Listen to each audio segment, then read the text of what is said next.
Looking ahead now, the man the state of Utah is getting closer to executing has a hearing in 1 week to determine if he's even competent to be put to death. Next Monday, Ralph Menzies and his attorneys will try to convince the court that his mental decline is so bad he won't even know he's being executed. Jim Spiewak joining us live right now. The hearing's scheduled for 5 days, right, Jim?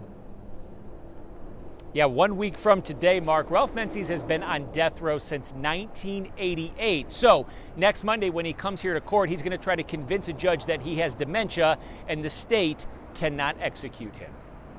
10 years is just a short time with somebody. Matt Hunsaker was just 10 years old when Ralph Menzies kidnapped and killed his mother, Maurine Hunsaker. It's a very difficult road to travel because, again, it's never about what has happened to my mom. It's always about him. If the state executes Menzies, it will be by firing squad. And when we spoke with him back in January, Matt said that's something the family has waited 36 years for. It just serves a sense of justice for my mom. But that justice is on hold until Menzies completes a competency hearing. His attorney says Menzies is suffering from dementia and the state has done an evaluation. The big question is, the first one is he competent or not competent?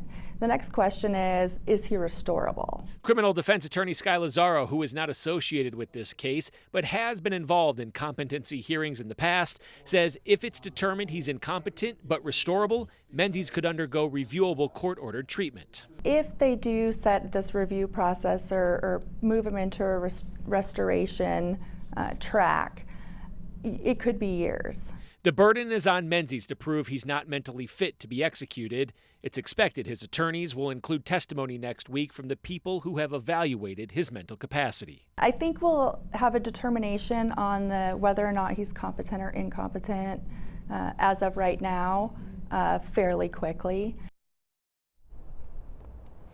Now, another possible outcome is that Menzies is deemed incompetent and not restorable. And in that case, the state would be tasked with trying to find some accommodations for him where he would not be released into the public. I also reached out tonight to the prosecutor and to Menzies' attorney for comment leading up to next week's hearing, and I did not hear back from either party. Reporting live tonight, Jim Spiewak, KUTV 2 News.